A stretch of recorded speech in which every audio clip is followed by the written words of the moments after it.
Sí, ya. Ok, Maestra. perfecto. Entonces déjenme apagar mi video para que tengan menos problemas con la transmisión. Y ahora vamos a ver si se escucha. Este retraso mental leve es un Sí, sí factor. se escucha. Perfecto. Pues le voy a regresar tantito para que no perdamos la continuidad. Se considera inteligencia subnormal. Entonces, esta escala tiene la ventaja, y por eso de hecho la aplicamos, que no está filtrada por el lenguaje, sino que son actividades específicas. Por ejemplo, es completar una figura con un dibujo, seguir unos laberintos, hacer una secuencia de símbolos. Marta obtuvo una calificación de 61, una calificación que va en un rango de 52 a 70, y en particular 61, que nos implica un retraso mental leve. Muy bien. ¿Este retraso mental leve es un factor de vulnerabilidad? Es un factor de vulnerabilidad, pero no implica que no esté capacitada para identificar o evaluar la realidad. Son personas generalmente con este tipo de diagnósticos especialmente se confunde mucho el alcance de retraso mental. Se imaginan las personas que tienen parálisis cerebral. Estos señores, ¿no? Pues ya ven que se usaban con yegüitas ahí de la zona, aquí de la zona de Tecate, ¿no? No sé si podemos el micrófono porque muchas gracias. Condición que afecta el desarrollo en particular escolar de las personas, laboral, pero que pueden hacer una buena insertarse adecuadamente en sociedad y tener actividades productivas bien cuando están en un medio favorable, ¿no? Y entonces son errores en un medio favorable, son algunos errores de comprensión, lo que permite darte cuenta de que existe un retraso mental leve. O el fracaso escolar. Generalmente con el retraso mental leve, el fracaso escolar se empieza a detectar a partir de la secundaria. Marta terminó solamente el 6º grado, y bueno, creo que han escuchado algo respecto a que a partir de los 7 años tuvo que estar en escuela especial, se le señaló que había algunos problemas de aprendizaje, que era de lento aprendizaje, entonces ya se empezaban a mostrar algunos rasgos y finalmente lo dejé. Entonces, el retraso mental leve sí establece una condición de vulnerabilidad, pero tiene que estar asociado con otros factores del contexto. En este caso, la condición mental de Marta estaba asociado a otros factores de contexto. Sí, en particular estas reacciones emocionales asociadas a la experiencia de violencia, ¿no? O sea, por ejemplo, en uno de los informes de la psicóloga, una de las opiniones técnicas que revisé, la psicóloga señala que Marta en algún momento llega a tener alucinaciones auditivas, por ejemplo, ¿no? Que también es una de las reacciones comunes en las víctimas de violencia, o de esto que se ha denominado trauma complejo, y eso puede afectar también, por ejemplo, la depresión, que está relacionada mucho con el síndrome de indefensión aprendida. Entonces, los dos diagnósticos que menciono en la conclusión 2, por favor, si me ayudan, gracias. Factores que además influyen en esta capacidad. Muy bien, doctor. Y de acuerdo a estas condiciones mental y emocional de la víctima, ¿cómo se refleja en sus funciones mentales como atención, memoria y percepción de la realidad? Son modificadas. La percepción de la realidad no, porque no tiene síntomas psicóticos. Eso es importante mencionarlo. Los tuvo en algún momento, pero son síntomas muy puntuales. Menciona lo de las alucinaciones auditivas, por ejemplo, o en algún momento menciona haber tenido percepciones visuales. Entonces, la percepción de la realidad, no, como tal, no por lo menos en el momento en el que yo evalúo. Y la memoria sí está afectada. De hecho, ahí es igual la combinación entre el coeficiente intelectual, la afectación psicoemocional, porque, por ejemplo, había algunos aspectos en particular de eventos traumáticos que ya le costaba trabajo resolver, además de que había elementos que tienen relación con cuestiones de tiempo, fechas, ubicaciones en lugar o la descripción, que son que eran complicadas. Y eso es algo que es difícil a veces entender con los pacientes que tienen retraso mental leve. O sea, les voy a poner un ejemplo, una paciente que tiene retraso mental leve y le pido hágame un croquis de cómo llegó a su domicilio, y lo que hace es tomar una hoja, un lápiz, y dice, mire, se va así derecho, después le da vuelta a la izquierda, después le da vuelta a la derecha, después todo derecho, vuelta a la izquierda, derecho, y ya llegó, ¿no? Entonces, son estos elementos de funciones mentales superiores que son muy concretos que tendrías que evaluar. Pero en particular me parece que esto de la percepción de realidad. Muy bien. ¿Y la atención? La atención está dispersa porque tiene síntomas de ansiedad. De hecho, en el inventario de Beck de ansiedad obtiene 38 puntos, me parece, que es indicador de síntomas de ansiedad y que además están relacionados con el estrés postraumático, porque se sobresaltaba, por ejemplo, ¿no? Estaba muy pendiente. De hecho, la actitud con la que inicia la entrevista fue una entrevista, bueno, al inicio era como muy retraída, desconfiada, no sabía exactamente qué era lo que estaba pasando. Pero gracias a que, siguiendo las directrices del protocolo de Estambul, nos preocupamos por establecer el contacto con la persona, una relación, ¿no? de empática. Eso ayudó a que posteriormente la información empezara a fluir, incluso información que ella nos comentó que en algún momento ni siquiera había hablado con su familia, ¿no? Y que es muy delicado también. Muy bien, doctor. Hace un momento habló de alucinaciones auditivas y dijo que eran muy puntuales. ¿A qué se refiere con que eran puntuales? Las alucinaciones auditivas, generalmente cuando uno está dentro del campo de la salud mental, usualmente piensa que una persona que tiene un proceso psicótico está fuera de la realidad y entonces lo vive todo como si estuviera en un sueño, y eso no es así. Eso solamente ocurre en las películas, como La Mansión Siniestra y ese tipo de cosas, ¿no?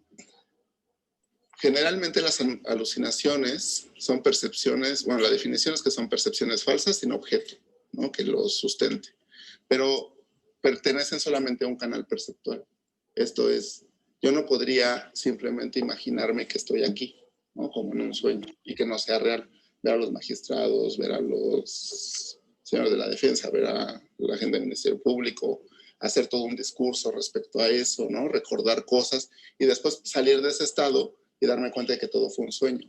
Eso no ocurre, a menos que haya situaciones oníricas que son muy, muy, muy raras y que generalmente se relacionan con episodios de epilepsia. Generalmente lo que ocurre con las personas que tienen cuadros psicóticos es que tienen alteraciones de la percepción solamente en un canal perceptual. ¿Esto qué quiere decir? Yo puedo estar aquí, puedo estar totalmente consciente de que esto es real, ¿no? De quiénes son ustedes, pero puedo estar escuchando una voz que me dice que tengo que salir corriendo de aquí porque me van a hacer daño, ¿no? Porque hay cámaras que me están viendo, efectivamente, pero que finalmente eso implica un complot y una serie de cosas más contra mí. Entonces es algo muy específico. O podría ser que yo esté viendo que hay un león aquí en la sala, porque lo estoy percibiendo con este canal perceptual que es la vista, pero no estoy, no es algo, o las alucinaciones no son algo que englobe toda mi percepción de la realidad. Incluso parte del tratamiento de las personas, tratamiento psicoterapéutico con personas con psicosis, se trabaja desde los núcleos sanos de percepción, ¿no? O sea, no se cuestiona si las voces que escucha son falsas o no, sino que se trabaja en lo que ella sí percibe de la realidad de su familia, por ejemplo, ¿no? Muy bien, doctor. Por último, de acuerdo a la condición mental, emocional, de acuerdo al contexto cultural de Marta y de acuerdo al proceso de violencia por el cual previamente había pasado, ¿tenía la capacidad de resistir el hecho victimizante que se investiga en esta causa? Presidente, señoría. Conteste, testigo. Una pregunta compuesta y argumentativa.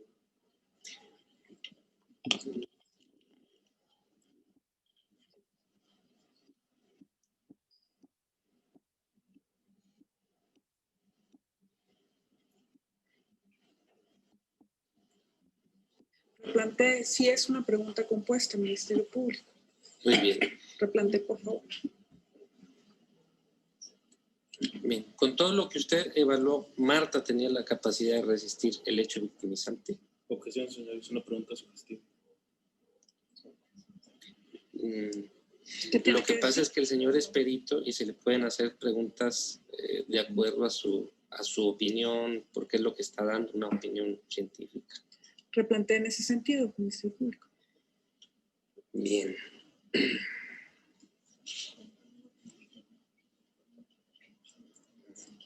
De acuerdo al dictamen que usted establece, que nos ha rendido, ¿tenía Marta la capacidad de resistir el hecho victimizante? Objeción, señor. Motivo de Es objeción. lo mismo, es una pregunta ilusiva, es una pregunta sugestiva. Está diciendo si tenía Marta. A lo mejor le pregunté qué es lo que pensaba Marta. Es un interrogatorio. Señor. Le estoy pidiendo su opinión de acuerdo a su informe. No lugar la objeción, es correcto. Conteste. Ok. De acuerdo a mi leal saber y entender, hasta donde mi ciencia me permite, y tomando en cuenta esta consideración del grado de correlación entre todo lo evaluado y los hallazgos que encontré, diría que esa capacidad está sumamente limitada.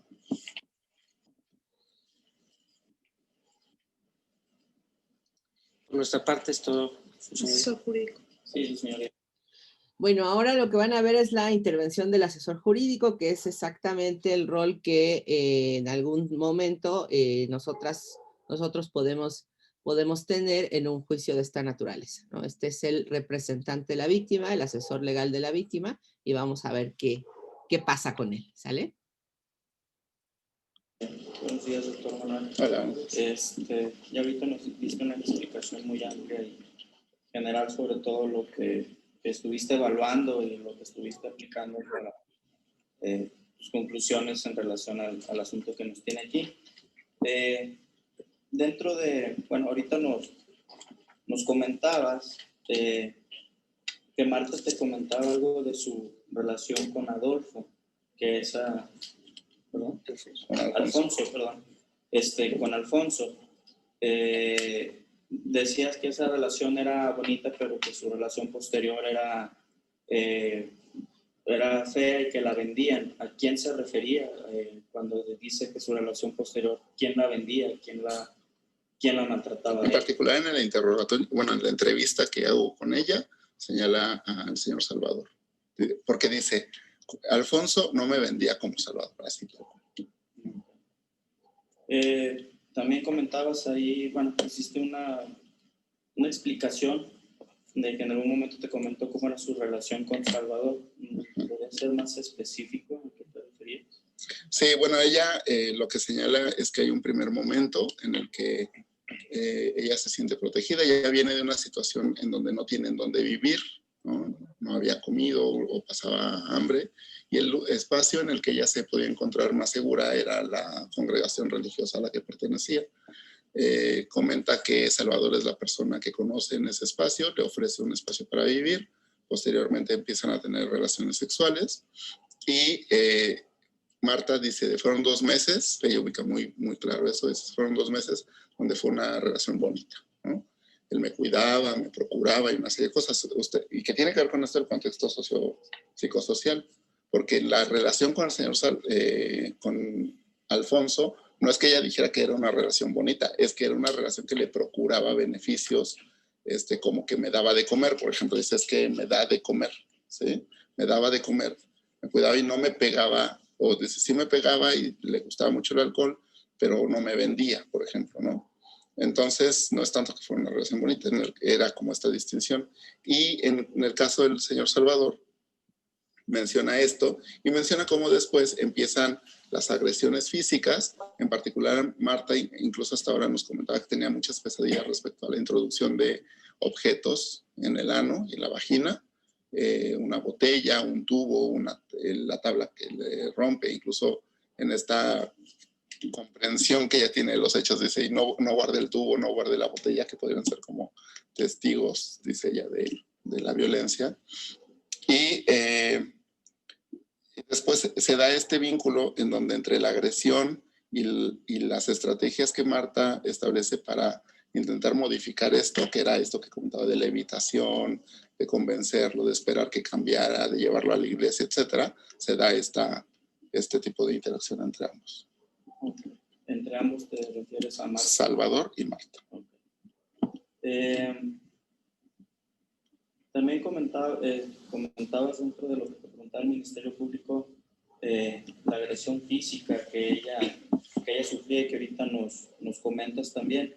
¿Te especificó de quién provenía esa agresión física, de golpes, de palabras? Bueno, en particular, con Salvador señala, y que tiene que ver con esto de los hallazgos físicos, como esto de la lesión anal, ¿no? Señala un golpe, que ya incluso decía que tenía molestias en la espalda y en la parte del tórax. Yo ya no tuve acceso posterior a algunos estudios que entiendo que se le han hecho, ¿no? Donde se confirman algunas de estas cosas, pero bueno, son como estas cosas físicas en donde ya dice particularmente Salvador.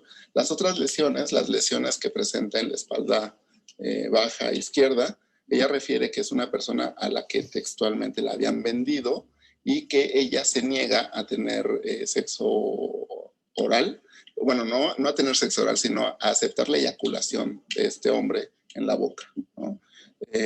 Entonces, como ella, la forma en la que ella lo describe es, entonces él me dice que ándale, acepta porque ya después yo le pago a Salvador y ella dice, no me eches tu cochinada y tal. Y entonces, dice, cuando él me dice, ya va, yo me testaré y me hago para un lado, entonces él se enoja y agarra un líquido y me lo echa, ¿no? Así. Entonces, en particular eso, que son como cosas muy concretas que todavía que en la exploración física puede corroborar, son como los dos elementos que... Ok. Ahorita me respondías que Marta te dijo que el señor Salvador la vendía. Uh-huh. También cuando te interrogó el Ministerio Público comentaste la palabra explotación. Uh-huh. Mi pregunta va encaminada, aparte de que la vendía Salvador, ¿detectaste o Marta te comentó alguno otro tipo de explotación a la cual era sometido por el señor Salvador? Pues hay un relato interesante que tiene que ver un poco con este ejemplo que puse en la nariz con mi sobrina de los 3 años.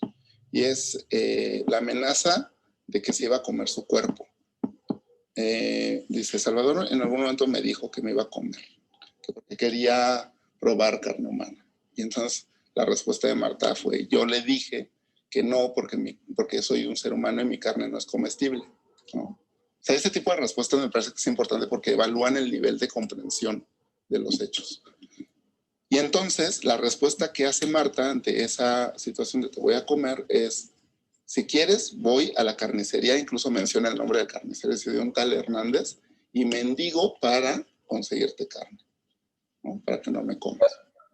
Ese tipo de cosas, ¿no? O que Marta tenía que ir con vecinos para obtener alimentos. Ese es otro elemento. ¿Y qué tenía que hacer ella para obtener esos alimentos? No, en particular no. Mencionó a una vecina, pero no me dijo a qué hubiera tenido que hacer algo. Creo que tenía como alguna relación. Bueno, el carnicero no abunda más en eso. Ok, dentro de esta explotación o de que el señor Salvador la vendía sexualmente, te comentó, te mencionó personas con las cuales el señor Salvador la explotaba o la vendía sexualmente. En el dictamen se menciona solamente el nombre de un José y algunas cosas como, bueno, no sé cómo decirle, pero la identificación de la persona con la actividad, ¿no? Menciona el chivero, el tortillero, el nopalero, ¿no? Como ese tipo de personas. Pero en particular recuerdo el nombre de José que lo mencionó en algún punto. ¿Qué más te comentaba respecto a ellos? ¿Qué les obligaban a hacer? ¿Qué les decía Salvador? Pues es interesante porque tiene que ver con el tema de los roles de género. Con el tema de la sexualidad y los tabús respecto a la sexualidad. Menciona, por ejemplo, en el dictamen viene esto de bañarla, me parece. Viene esta cuestión de tener relaciones entre varias personas, ¿no? Lo de la pipí, ¿no? Y la eyaculación en la boca. Que curiosamente son, si ustedes ven algunos posts de lo que te enseñan las películas porno y a las mujeres no les gusta, van a ver que están entre esas conductas. Okay. Cuando te menciona que tenía que tener relaciones con otras personas, relaciones sexuales, te llegó a comentar a cambio de qué, o si el señor Salvador tenía algún beneficio a cambio de... Sí, en una parte del dictamen se señala que le comenta él a ella que tenía que hacerlo y que tal vez le iban a dar 100, 250 pesos o lo que saliera. Y también en algún otro momento señala, ella cuestiona, así de que me parece que es el señor José, no lo tengo ahorita claro, pero una de estas personas dice, es que pocos prestan a la mujer, ¿no? Entonces hay que aprovechar lo que había. Y entonces señala esto de ese intercambio. ¿Es cuánto, señor? Defensor. Bueno, muy bien, pues ahí tiene. Está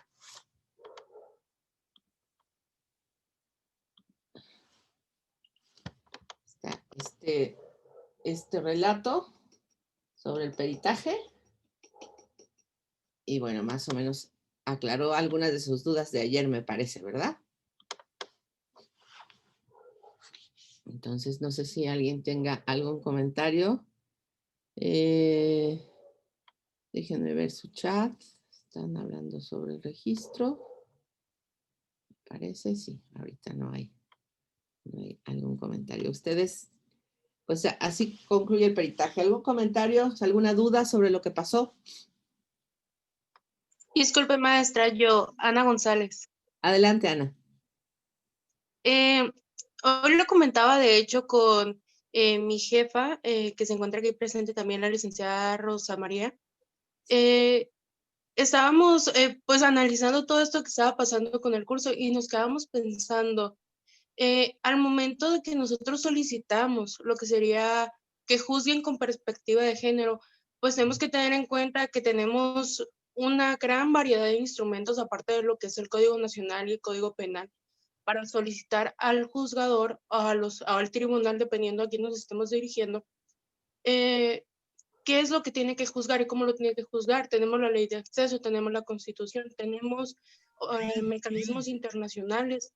Entonces, si el juez o tribunal no conoce sobre estos mecanismos o estas herramientas con perspectiva de género para poder juzgar, entonces lo ponemos a estudiar. Pero, ¿quién nos garantiza que va a juzgar en esa vía? Porque hay muchas personas que no conocen o sea, los términos o la terminología con perspectiva de género. Así es. Sí, Y ese bueno, es el comentario. sí, no hay garantía, digamos, ¿no? Ellos tienen obligación de hacerlo. Lo que yo les recomiendo siempre es que cuando presenten el caso y pidan que se juzgue con perspectiva de género, le digan a los jueces, a las juezas, cómo y por qué. O sea, que les digan por qué tienen la obligación de juzgar, es decir, señalando sus obligaciones no solamente establecidas en la normativa nacional, sino también en la normativa internacional, ¿no? Y hay bastante información, ¿no? que ustedes pueden utilizar precisamente. Señalo un ejemplo, ¿no? Que hay varios, ¿no? Y que podemos hacerles digamos, una selección de los principales instrumentos, pero las principales recomendaciones que dicen incluso que las y los jueces tienen la obligación de juzgar con perspectiva de género y de permitir el acceso a la justicia a las mujeres en condiciones de igualdad. Y entonces ustedes les van diciendo, pues, cuáles son sus obligaciones. Y recuerda, en el alegato de clausura de la fiscal les dijo eso. Les dijo, es su responsabilidad que estos casos no queden en impunidad. Porque si ustedes permiten la impunidad en este caso, entonces la sociedad no se da cuenta de que está normalizando esas conductas y que al normalizar esas conductas se siguen cometiendo. Y entonces ustedes tienen una obligación frente a los derechos humanos de las mujeres de protegerlos para que esa violencia sea erradicada. Que básicamente eso es lo que instruyen principalmente la Convención CEDAW y la Convención Belén do Pará. Entonces nosotros necesitamos tener conocimiento y utilizar esos instrumentos. Y luego, bueno, esa es una parte donde yo le digo dónde están sus obligaciones, ¿no? Tanto a partir de los estándares nacionales como de los internacionales. Y después le tengo que decir cómo lo tiene que hacer. Y una de las cosas, por ejemplo, es cuando le pide que juzgue con perspectiva de género, pero también que valore el testimonio desde la perspectiva de género. Y esto lo hace la MP no porque a ella solamente se le ocurrió, sino porque tiene un sustento jurídico principalmente en estas dos sentencias de las que hablamos, porque bueno, en esa época la sentencia de mujeres víctimas de tortura sexual en Atenco no existía todavía, pero las dos sentencias principales que menciona la fiscal, que es la sentencia de Inés Fernández y la sentencia de Valentina Rosendo, pues son las que claramente nos indican cuáles son los criterios de valoración. Y luego esos criterios que estaban en esas sentencias fueron adoptados por el Pleno de la Suprema Corte cuando revisan la forma en que deben cumplir con esas dos sentencias de la Corte. Y entonces, si me permite, les voy a compartir en la pantalla el resultado, uno de los resultados de ese cuestionamiento que se hace el Poder Judicial Federal, principalmente el Pleno de la Corte, en esto que se llama Varios 396 del 2011, que no es una tesis que se plantea en un asunto jurisdiccional, porque no hay un caso que está estudiando la Corte, sino que lo que estudia en este Varios 1396 del 2011 es cómo vamos a cumplir con las sentencias de Inés Fernández y de Valentina Rosendo. O sea, qué es lo que el Poder Judicial tiene que hacer. Y a partir de ahí se van construyendo diversos criterios. Pero el que se construye en ese momento, que es relevante para este caso, es este, fíjense. El rubro es tortura. Sí lo están viendo, ¿verdad?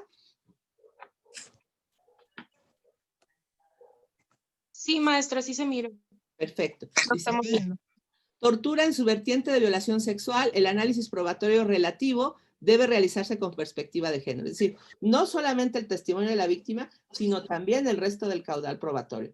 Y fíjense cómo comienza la tesis. Comienza diciendo, la violencia sexual tiene causas y consecuencias específicas de género, ya que se utiliza, y aquí es donde esto convalida lo que yo les he venido diciendo de que la violación sexual es un delito de abuso de poder. Dice, ya que se utiliza como una forma de sometimiento y humillación y método de destrucción de la autonomía de la mujer, y que inclusive puede derivar en una forma extrema de discriminación agravadas por situaciones de especial vulnerabilidad, tales como la pobreza y la niñez. Lo que implica que la víctima sufra una intersección de discriminaciones, ¿no? Entonces ya ahí ya hay una declaración y un reconocimiento de la Corte en pleno, es decir, todas las ministras y ministros decidieron que esto era así, o lo reconocieron más bien, porque ellos no lo deciden, así es en la realidad. Entonces, lo reconocen como tal, y luego fíjense lo que dice. En efecto, la violación sexual constituye una forma paradigmática de violencia contra las mujeres, cuyas consecuencias incluso trascienden a su persona. Y aquí ya nos está reconociendo que esa afectación que sufre la mujer por la violación sexual no solamente se queda en ella, sino que trasciende a otras esferas en las que ella se desarrolla, como puede ser su entorno familiar, pero también su entorno comunitario y el entorno social, ¿no? En ese contexto, los juzgadores deben oficiosamente analizar los casos de violencia sexual que se les presenten con perspectiva de género, lo que conlleva el reconocimiento de un estándar de valoración probatorio de especial naturaleza. Aquí ya incluso nos están reconociendo que hay un estándar específico para los casos de violación sexual, que no comparte con otros delitos. Y entonces lo que nos dice es que esto es lo que deben hacer. Número uno, deben atender a la naturaleza de la violación sexual, la cual por sus propias características requiere medios de prueba distintos de otras conductas, ¿no? Ahí ya está lo primero. Dice, la naturaleza de la violación sexual, ¿verdad? Tiene sus propias características y requiere medios distintos de otras conductas. El segundo nos dice, hay que otorgar un valor preponderante a la información testimonial de la víctima, dada la secrecía en que regularmente ocurren estas agresiones, lo que limita la existencia de pruebas gráficas o documentales, ¿no? Entonces, lo que nos está diciendo aquí es que no esperemos encontrar prueba directa de este hecho porque es muy difícil, ¿no? Y luego el tercero nos dice, evaluar razonablemente las inconsistencias del relato de la víctima de conformidad con la naturaleza traumática de los hechos, así como otros factores que pueden presentarse, tales como obstáculos en la expresión, la intervención de terceros o el uso de diferentes idiomas, lenguas o interpretaciones en las traducciones, ¿no? Entonces, esas contradicciones que aparentemente puede tener el relato de la víctima tienen que evaluarse considerando esta situación, ¿no? Entonces, cuando cuando se analizó o cuando se debió analizar el testimonio de Marta, por ejemplo, los jueces, las juezas, debieron haber establecido o debieron de haber tomado en cuenta toda esta situación de vulnerabilidad que Emanuel les precisó con tanta puntualidad, ¿no? El retraso mental leve, la situación de pobreza, la violencia sufrida con anterioridad, el contexto el contexto social donde el rol de género le posiciona a Marta en una situación de subordinación, donde ella se ve forzada o se ve compelida, no solamente a través de la violencia física y emocional, sino psicológica, sino a través, ¿no?, de lo que socialmente Marta tiene o se considera que debe ser el comportamiento de la pareja, ¿no? Y entonces ahí tienen ustedes cómo todos esos factores deben ser tomados en cuenta. Hay que tomar en cuenta los elementos subjetivos de la víctima, ¿no? Entre otros, la edad, la condición social, el grado académico, la pertenencia a un grupo históricamente desventajado, a fin de establecer la factibilidad del hecho delictivo y su impacto concreto. Y cuando habla de la factibilidad del hecho delictivo, se está refiriendo a esto que hace Emanuel cuando dice, a ver, la correlación entre lo que Marta dice y los signos y síntomas que yo encontré es una correlación de nivel 3. O sea, se corresponde con el relato de la víctima que lo hace factible, es decir, que lo hace posible, o si quieren ustedes también podemos decirle que lo hace probable. ¿Pudo haber ocurrido de otra manera? Sí, pero lo más probable es que haya ocurrido como Marta lo está relatando. A eso se refiere. Y fíjense cómo las dos pruebas que generalmente utilizamos para los casos de violación sexual no tienen digamos, esta perspectiva de configuración desde el inicio, porque incluso son pruebas que se hacen de manera independiente, donde ninguno de los dos expertos que participa revisa la carpeta de investigación, por ejemplo, ¿no? O sea, no tiene esa información y no hace una entrevista a profundidad, ¿no? Y en el caso de la psicología, que yo creo que es la que más profundiza, no entrevista, por ejemplo, a otras personas que pudieran proveer información sobre lo ocurrido, como son los familiares o las víctimas indirectas, ¿no?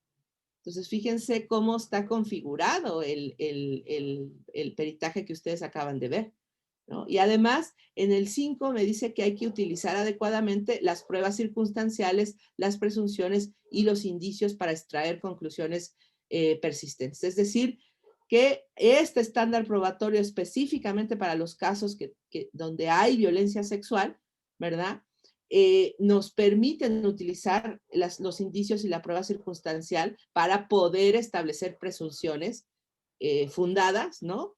Y que estas presunciones nos permitan sacar conclusiones consistentes, ¿no? Y esto es lo que le pide la gente del Ministerio Público en el alegato de clausura, y es muy puntual en señalarle esto, ¿no? Entonces, ustedes ven ahí cómo, con esta información, ¿no? Y ahorita déjenme, si me permiten, les voy a compartir en el chat varios para que ustedes lo tengan. Déjenme, ahora estoy haciendo. Gracias, maestra. Sí, me quedó resuelto ya las dudas que tenía. Y aparte, pues es importante destacarlo porque muchas veces cuando se habla de perspectiva de género, nada más escuchan perspectiva de género y quieren sacar la vuelta porque sienten que es un tema difícil o que no van a poder seguir con él. Entonces, es mejor que sepamos las herramientas, más que nada para, si no quieren ir por ese camino, pues encauzarlos y, como quien dice, obligarlos a que vayan por el camino. Así es que no le está pidiendo a usted un favor al juez o a los jueces. O sea, les está exigiendo el cumplimiento de una obligación que tienen desde la norma nacional y la internacional. Y esto tiene que quedar bien claro. O sea, nosotros vamos ahí a exigir que se protejan los derechos, porque es obligación de ellos. Y bueno, lo que sí tengo que construir o verificar que el Ministerio Público esté construyendo el caso para facilitarles el trabajo a ellos, ¿no? Para que lo puedan hacer. Entonces tengo que presentarle las pruebas que le van a ayudar a decidir, ¿no? En este sentido. Si no, entonces, pues sí, voy a tener algunos problemas, porque si solo voy y le digo, juzga con perspectiva de género, pero no le digo por qué ni cómo, pues al final va a terminar haciendo lo que quiere. Y puede pasar como me ocurrió en una de las audiencias que yo fui a ver, donde se le estaba pidiendo al juez que juzgara con perspectiva de género, en un caso que en principio estaba denunciado como lesiones, pero se le estaba pidiendo que lo reclasificara a violencia familiar y que juzgara con perspectiva de género en una vinculación a proceso, y lo que el juez voy a hace venir a trabajo. Lo que el juez hace es lo siguiente. Dice, a ver, bueno, sí me han pedido que juzgue, pero no le decimos cómo hacerlo, ¿no? Le decimos que lo haga, pero no le decimos cómo ni por qué. Y entonces el juez lo que hace es decir esto. A ver, aquí me han pedido que yo juzgue con perspectiva de género, pero primero tengo que, para poder hacer eso, y ahí está el primer error que comete, para poder hacer eso, primero tengo que establecer si hubo violencia familiar o no. No, para juzgar con perspectiva de género no tiene que establecer si hubo violencia familiar o no. Lo que tiene que establecer, número uno, es si hubo relaciones de poder que den cuenta de un desequilibrio entre las partes. Eso es lo primero que tiene que hacer. Bueno, ahí está el primer error. Y entonces empieza a decir, bueno, pues con lo que han relatado las partes, con lo que me han presentado, yo establezco que ahí no había una familia, porque para que haya una familia, los miembros o los integrantes de la familia se tienen que tratar con respeto, tiene que haber armonía, entendimiento, y lo que vemos aquí es exactamente lo contrario. O sea, sí es verdad que viven juntos, sí es verdad que tienen hijos en común, pero eso no es lo que los hace una familia. Y entonces yo abría mis ojos y decía, bueno, ¿y este hombre de dónde se sacó esa definición de familia, no? Y entonces al final eso lo hace para terminar diciendo que no tiene obligación de juzgar con perspectiva de género porque ahí no hay familia. Ojo, entonces él piensa que para juzgar con perspectiva de género solo tiene que ver con las relaciones familiares, ¿no? Y además dice, da una definición de familia que no corresponde a la que está establecida en la ley, ¿no? Y él determina o decreta que como no hay familia ahí, porque no se llevan bien, porque se pelean, ¿no? Entonces él dice, no hay violencia de género y por lo tanto no debo juzgar con violencia de género y entonces no debo reclasificar y el caso se queda como está, ¿no? Bueno, eso es lo que puede pasar, ¿no? Ahí tienen ustedes estas respuestas. Entonces, por eso es importante que nosotros tengamos claridad sobre esto. Y para eso hay que documentarnos, para eso hay que conocer los casos. Por eso conocer las sentencias es bien importante, ¿no? Por eso conocer lo que decide la Corte Interamericana es muy necesario, porque eso incluso nos ayuda a construir nuestras líneas argumentativas cuando vamos a presentar los casos, ¿no? Y además nos ayuda a saber cómo lo vamos a probar, porque claro, bueno, pues argumentar a veces es bien fácil. Lo que cuesta trabajo es probar, ¿no? Y entonces yo tengo que aprender a construir la prueba para ese propósito, que el caso esté construido para demostrar eso, ¿no? Entonces, esa es la parte importante. Y entonces ahí tienen ustedes, ya les compartí también su varios 1396, me parece que es, para que ustedes vayan conociendo qué es lo que dice la Corte. Y básicamente, lo que ustedes ven en esta tesis es una adopción completa de los criterios de la Corte Interamericana en esos dos casos, el de Inés y el de Valentina. Después, este criterio que se toma en el Pleno de la Suprema Corte es adoptado para todos los casos de violencia sexual, ¿no? Entonces, la Corte lo expande y dice no solamente la violación sexual, sino en todos los casos de violencia sexual se tiene que tener este estándar de prueba y se tiene que valorar la prueba así, ¿no? Entonces ya está expandido y finalmente la última expansión que hicieron fue para los casos de trata de personas, ¿no? Entonces dijeron, este criterio también funciona en los casos de trata de personas, especialmente cuando se trate de explotación sexual de mujeres, niñas y niños, ¿no? Entonces extiende el criterio. Entonces ahí lo tienen ustedes, ¿no? Dice, compañeros, el día de hoy el maestra mandó el material que se está estudiando, pero yo no lo encuentro. Si alguien tiene, podría hacerme el favor. Bueno, ya le compartieron las reglas de Brasilia y ya está la presentación también. Eso es lo que compartimos el día de ayer y hoy les estoy compartiendo el varios. Y, por supuesto, también les dejaré esta tesis que estamos viendo ahora en pantalla para que ustedes la puedan descargar.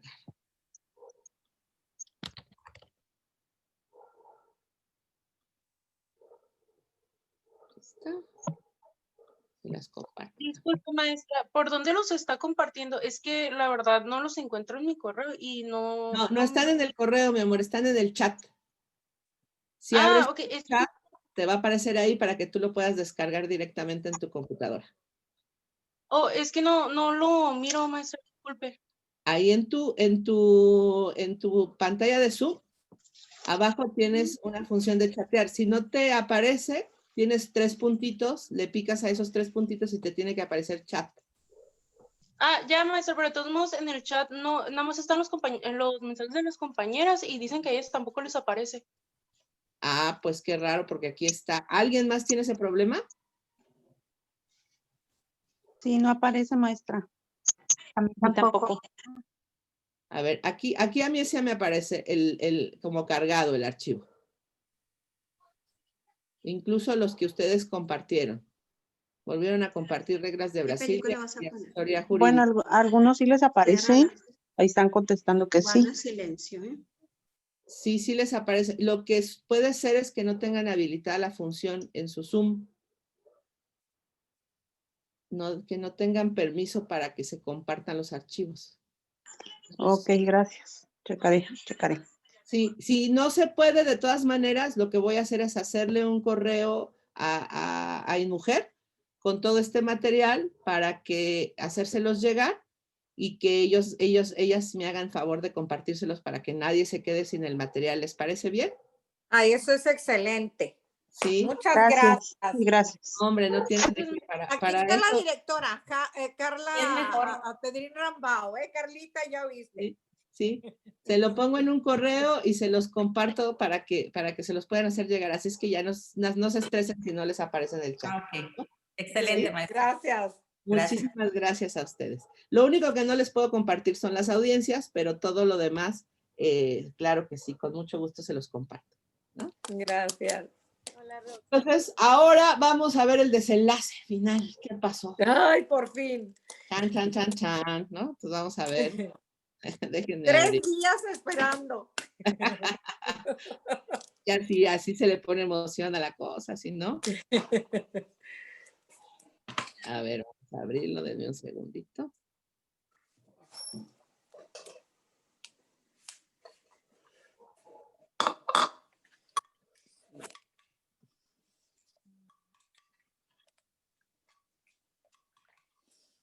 Ya somos ¿cuántas?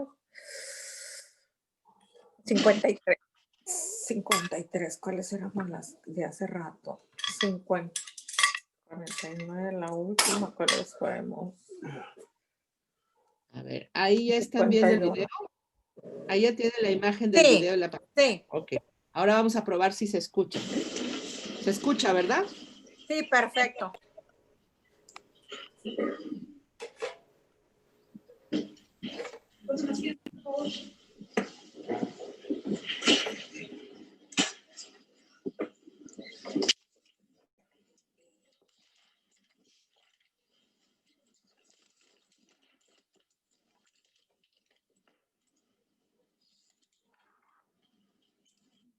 Se reanuda la audiencia de juicio oral, en fundamento lo establecido en el artículo 400 del Código Nacional de Procedimientos Penales.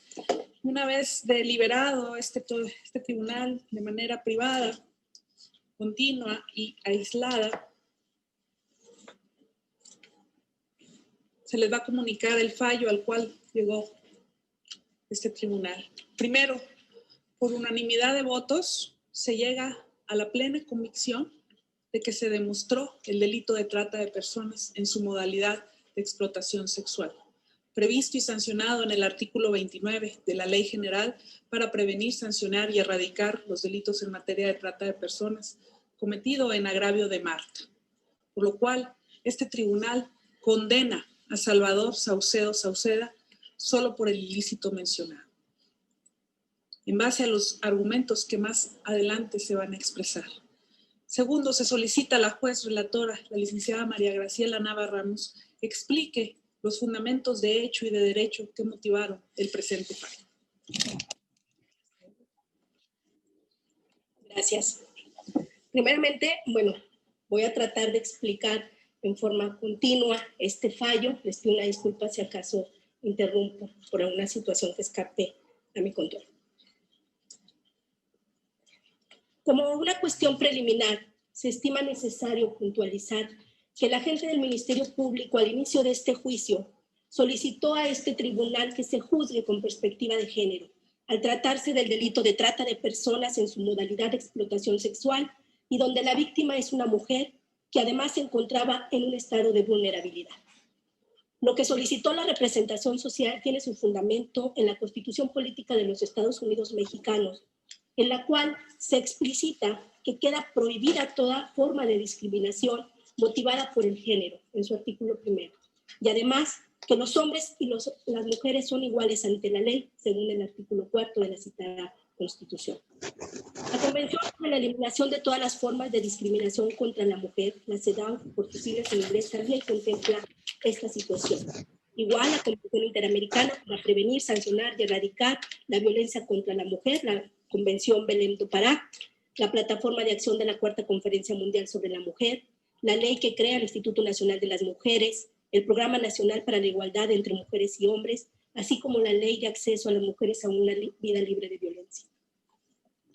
El Estado mexicano, al firmar la CEDAW y la Convención Belém do Pará, se comprometió a adoptar por todos los medios apropiados y sin dilaciones acciones orientadas a prevenir, sancionar y erradicar la discriminación y la violencia contra la mujer. Entre ellas, a actuar con la debida diligencia para prevenir, investigar y sancionar la violencia contra la mujer, establecer mecanismos administrativos necesarios para asegurar que la mujer tenga acceso efectivo a reparación del daño u otros medios de compensación justos y eficaces. Con este tipo de medidas, el Estado hace efectivo los... Perdón, es que tengo una alarma acá fuera del coche y si no, no las deja escuchar.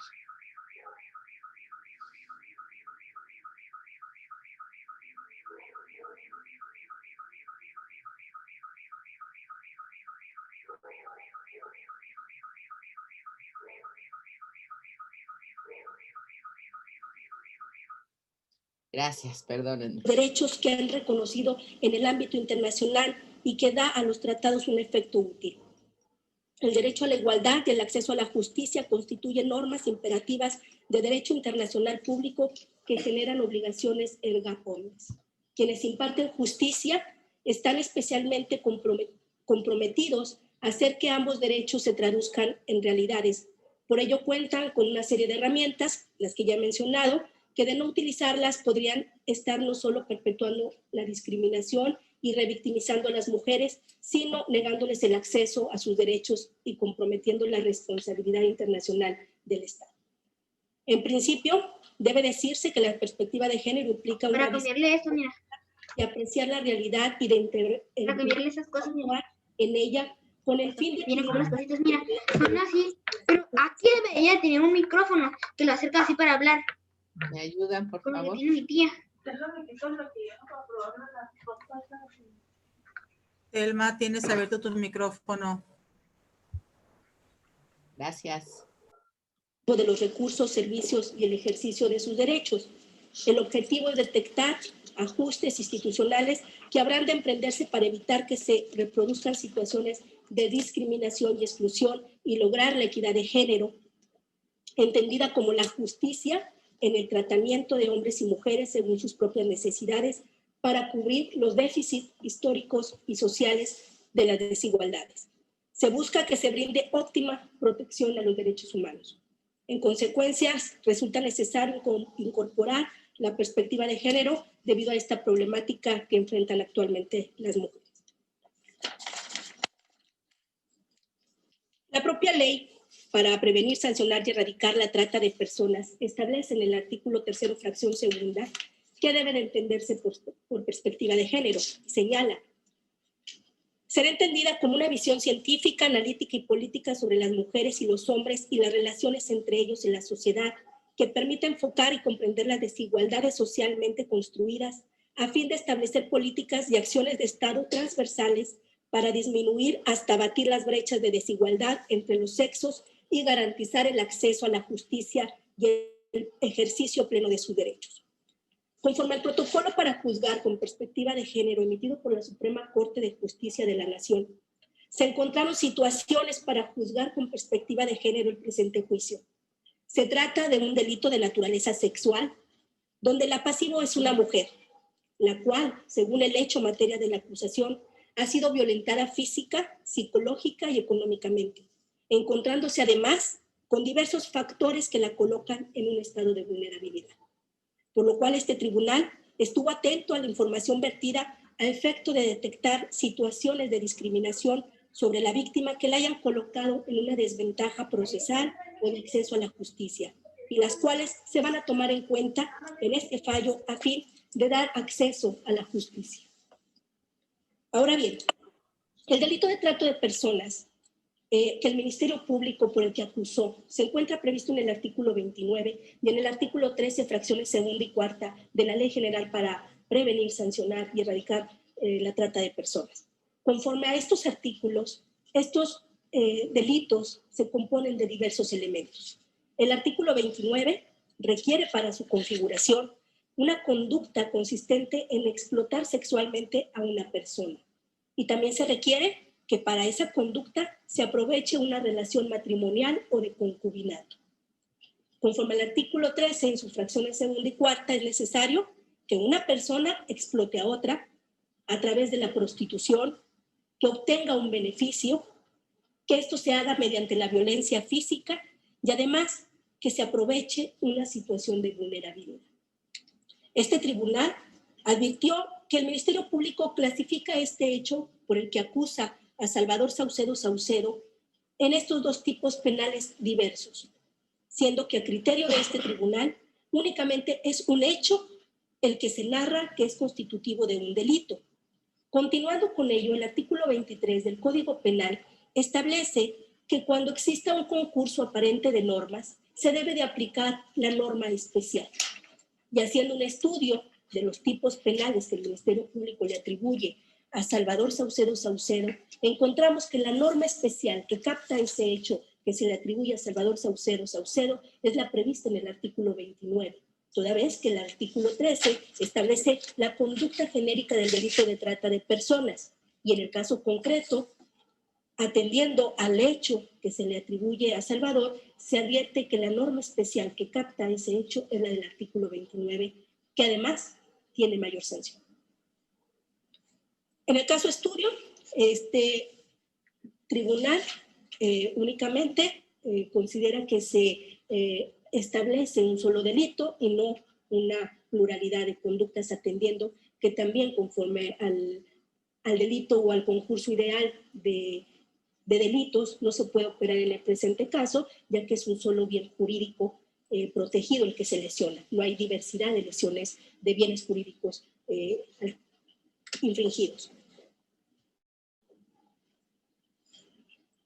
Ahora bien, este tribunal, como ya lo mencionaba la jueza presidenta, llegó a determinar que quedó debidamente acreditado un hecho que la ley señala como delito, concretamente el delito de trata de personas previsto en el artículo 29 de la Ley General para prevenir, erradicar y sancionar la trata de personas. A esta conclusión llegamos tomando en consideración toda la prueba que se desahogó en este juicio, principalmente la declaración de Marta, quien narró la forma en cómo conoció al acusado en una iglesia, cómo iniciaron su relación y se fue a vivir con él, viviendo en concubinato.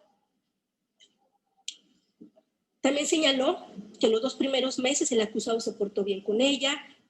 Junio y julio, señala que desde el 25 de julio del año 2005 mantuvo esta relación con el acusado. Que en junio y julio estuvieron viviendo bien, que la trataba bien, pero que fue en agosto donde sufrió un cambio repentino. Que la golpeaba, que le daba alimentos echados a perder, que le empezó a prostituir con diferentes hombres y en distintos domicilios que tuvieron, siendo estos en la calle Otilio González, donde vivieron con la madre del acusado.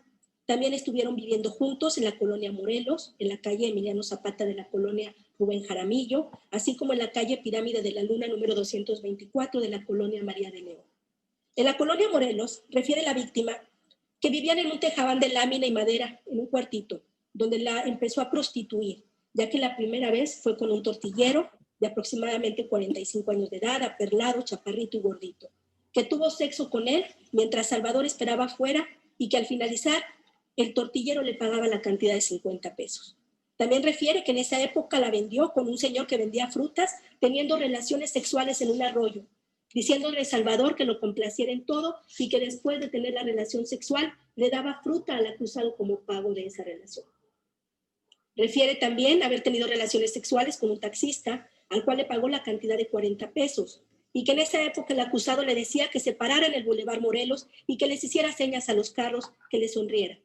Posteriormente, narra cómo se fueron a vivir a la calle Otilio González, que eran 2 cuartos de bloque, pero como vivían ahí con su mamá, ahí no pasó nada, motivo por el cual buscaban otros lugares para tener relaciones sexuales, pero que ahí, al vivir en la calle Otilio González, fue cuando la vendió con Andrés Puente, de 80 años de edad, a quien conoce como el nopalero. Agregó además que el acusado la llevaba a casa del nopalero para tener sexo y que en otras ocasiones lo hicieron en una casa abandonada en la colonia La Herradura, en un arroyo en la misma colonia, teniendo sexo con el nopalero como 8 o 9 veces y que a cambio le pagaba la cantidad de 100 pesos. En la colonia Rubén Jaramillo vivían en una casa de bloc, lugar donde le pegó con una tabla en el estómago cuando tenía 4 o 5 meses de embarazo, que estando pidiendo dinero cerca de la Cruz Roja fue donde tuvo una hemorragia y fue atendida en la Cruz Roja y trasladada al Hospital de la Mujer, donde le controlaron el aborto, diciéndole en ese lugar que iba deshidratada, pero que fue días posteriores a este hecho cuando por un problema con el hermano del acusado agarró Salvador un barrote con el cual le pegó en el estómago provocándole que abortara. En el último domicilio que tuvieron en la colonia María de León, refiere Marta que Salvador la vendió con José y que la prostituía en esa casa con esta persona, quien le daba a cambio a Salvador la cantidad de 250 pesos. Refiere que José iba cada sábado y llevaba carbón y alcohol, siendo que Salvador la metía al cuarto para que se acostara con José, diciéndole que se portara bien con él y con el dinero que le entregaba a Salvador se compraba alcohol y a ella le daba comida echada a perder. El dicho de la víctima es analizado por este tribunal bajo la perspectiva de género. Por ello, no obstante que, como lo ha señalado la defensa en sus alegatos de clausura, la víctima no establece con precisión las fechas en las cuales ocurrieron cada uno de estos eventos, este tribunal toma en cuenta las condiciones personales en que se encontraba la pasivo al realizarse estas conductas y de las que han dado cuenta diversos testigos, así como el perito en psiquiatría, tales como Diana Lucía Reyes Ledesma, Jorge Armando Reyes Domínguez, Mario Cerda Rodríguez, Sara Coronel de la Cruz, Sandra Elizabeth Álvarez de la Cruz, Aniceto González Amarripa y David Daniel Jiménez Aspuro. Por cuanto que era una persona de condición precaria, que no tenía para comer, con un retraso mental leve y había sido violentada física y psicológicamente desde temprana edad. Las anteriores circunstancias, aunadas al hecho de ser una mujer y respecto de las cuales la defensa en un momento dado buscó fueran tomadas en su perjuicio para efecto de restarle credibilidad de su dicho, por no tener la posibilidad intelectual de ubicar cada uno de los hechos en tiempo, lejos de ayudar al acusado y aplicando la perspectiva de género, se toman en cuenta para otorgar este tribunal plena convicción de los hechos que narra y que vivió Marta, pues atendiendo a estas condiciones de vulnerabilidad y de violencia que vivió, que sufrió durante su relación con Salvador y el daño emocional y psicológico originado, se debe de analizar y valorar su dicho, no exigiéndole ni imponiéndole una carga de prueba mayor o desproporcional a sus condiciones intelectuales. Por lo que este tribunal otorga credibilidad a las circunstancias y a los hechos que manifiesta en su declaración, pues estos además están plenamente corroborados con toda la prueba que se desahogó en juicio. Se afirma lo anterior porque la vecina, Diana Lucía Reyes Ledesma, a quien si bien no le constan de manera directa los hechos, sí ubicó los acontecimientos sucedidos en el domicilio de la colonia María de León, percatándose cómo el acusado golpeaba a la víctima cuando se bañaban juntos, que incluso le tallaba fuerte en la parte baja de la espalda, diciéndole, tállate tus partes porque las vas a usar. Agregó además que veía cómo Salvador la metía a un cuarto de la casa y luego entraban personas del sexo masculino, quienes salían después de un tiempo acomodándose el cierre del pantalón y su camisa. Además, que antes de irse le daban dinero a Salvador circunstancias que resultan ser congruentes y coherentes con el dicho de la víctima y más aún que no fueron desvirtuadas por la defensa, resultando creíble todo lo narrado por la víctima. También en relación a la existencia de actos sexuales que practicaba la víctima, declararon Aniceto González Amarripa y David Daniel Jiménez Aizpuro, quienes aceptan haber tenido sexo con Marta a cambio de comida y de dinero en efectivo, refiriendo que Marta iba a sus domicilios y se les insinuaba. Testigos que, si bien es cierto, no refieren la presencia del acusado en estos hechos cuando iba Marta a buscarlos. Sin embargo, valorando estas declaraciones bajo la perspectiva de género, permiten robustecer el dicho de la víctima por cuanto a la prostitución que ejercía y la cual era inducida y motivada por Salvador, quien le exigía dinero y le ordenaba hacerle caso a las personas con las que mantenía relaciones sexuales a cambio de estas cantidades de dinero. Todos los anteriores testimonios adquieren eficacia demostrativa plena al corroborarse con lo expuesto por el doctor Emanuel Santos Narváez, médico psiquiatra, quien ilustró de manera objetiva, puntual, precisa y metódica las condiciones en que se encontraba Marta, con motivo de los hechos acontecidos, y quien explicó el proceso de violencia que sufrió la víctima desde temprana edad, llegando a concluir que la violencia en sus relaciones de pareja fue dinámica, iniciando con una violencia mínima en la relación con el padre de sus hijos, la cual fue en aumento en su relación con Alfonso, quien ya la violentaba físicamente, hasta llegar con Salvador, quien la explotaba sexualmente. También concluyó el especialista que al analizar la credibilidad de la narración de Marta, encontró un grado de consistencia a nivel 3 de los 4 que existen en escala correspondiente. Es decir, que el dicho de aquella resultó ser razonablemente creído a lo vivido y a la sintomatología que presentaba, no solo emocional, sino física, pues el experto documentó al tribunal de las lesiones físicas que observó en las entrevistas con la víctima y el dictamen ginecológico y proctológico al cual tuvo acceso. De igual manera, es importante resaltar que el experto, luego de practicarle a la víctima la prueba de beta, determinó que tenía un coeficiente intelectual de 61, el cual, de acuerdo a dicho resultado, implica un retraso mental leve en la pasiva, siendo este un factor de vulnerabilidad que se encuentra además asociado con otros factores como su situación económica, su bajo nivel educativo, la violencia física, psicológica y económica que sufrió la víctima. También concluyó que Marta no tiene síntomas psicóticos, es decir, que la percepción de la realidad de Marta no está afectada, pero que su memoria sí lo está. Además señala que Marta cuenta con una capacidad limitada sumamente para resistir la conducta. De igual manera, este profesionista ilustró al tribunal el motivo por el cual Marta no podía salir de ese ciclo de violencia de manera voluntaria, derivado del síndrome de indefensión aprendida, que llevó a la víctima a considerar hasta cierto punto normal la conducta del acusado con quien evitó la confrontación. Contrario a lo aducido por la defensa, sí se desahogó prueba científica que demostró la situación de vulnerabilidad, de violencia vivida por la víctima, y más aún que su dicho sí encontró apoyo en estas pruebas. Analizado en su conjunto todo el caudal probatorio, el mismo permite generar en este más. ¿Me ayuda, por favor, Telma, si apagas tu micrófono? Gracias.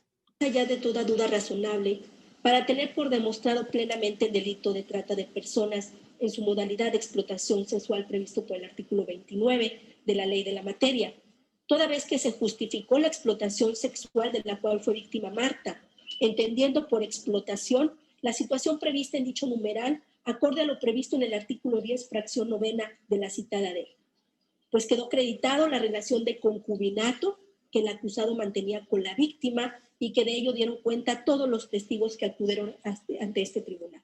El concubinato, conforme al artículo 248 de la Ley de la Familia del Estado de Coahuila, es la relación entre un hombre y una mujer que viven fuera de matrimonio durante 3 años. Y ha quedado precisado por todos los testigos que escuchamos en la audiencia de juicio oral que Marta y Salvador tenían una relación de pareja, que vivían juntos y que esto fue desde el año 2005 aproximadamente. Por lo tanto, mantenían una relación de concubinato. También quedó demostrado que ni Salvador ni Marta tenían una relación, un vínculo matrimonial con alguna otra persona. Por lo tanto, esta figura, esta relación que como elemento del tipo se establece y se requiere, queda debidamente acreditada. Y en cuanto a la explotación sexual, todos los testigos que acudieron a este tribunal dieron noticia de la forma en cómo Marta era obligada a mantener relaciones sexuales con otras personas. Concretamente, la vecina Diana Lucía señala este hecho, señala haber visto al imputado, al acusado, que introducía a Marta a un cuarto donde posteriormente entraban otros hombres para mantener relaciones. Los veía que salían acomodándose la ropa y acomodándose el cierre. Estos datos, esta información que vierte Diana Lucía corrobora el dicho de la víctima en relación a la existencia de esas relaciones sexuales. Aquí debo de señalar que la defensa ha señalado que no está acreditado el hecho material de la acusación debido a que la víctima ni los testigos precisan las circunstancias de tiempo, modo y lugar en que acontecieron los hechos. Atendiendo a los argumentos que ya expresó este tribunal en relación a la capacidad intelectual de la víctima, al daño psicológico y emocional que se ha determinado por los peritos de la materia, se advierte que es imposible para cualquier persona plenamente en uso de sus facultades y de sus capacidades intelectuales que recuerden debidamente y fehacientemente cada día y cada mes de cada uno de estos hechos. Aquí sí ha quedado precisado que desde el año 2011, porque así lo refiere los testigos, desde el año 2011 hubo una situación, diversos actos que vivió Marta, que vivió la víctima, en la cual fue vendida, fue prostituida por quien era su concubino, obligándola a tener relaciones sexuales con diferentes personas a quien ella no conocía y únicamente sabía sus apodos, le decían el nopalero, el tortillero, José, y da precisa cómo tuvo relación sexual con cada uno de ellos, la forma en que el acusado cobraba por esos servicios u obtenía algún beneficio derivado de esa relación sexual. Entonces, atendiendo a lo que este tribunal ya determinó, a juzgar con perspectiva de género, implicaría una carga de prueba mayor y notoriamente desproporcional para la víctima, o que exigirle que determine qué día y en qué lugar exactamente ocurrieron cada uno de estos hechos. Lo que sí se advierte de la narración de Marta es que estos hechos acontecieron y que sucedieron desde el año 2011 hasta el mes de diciembre del 2016, en que fue rescatada por su madre y por su hermana en el domicilio de la colonia María de León. Por lo tanto, creo que no se violenta el debido proceso. Este tribunal llegó a esa conclusión, que no hay una violación del debido proceso al omitir Marta señalar fehacientemente, concretamente, el día en que cada una de estas conductas sucedió.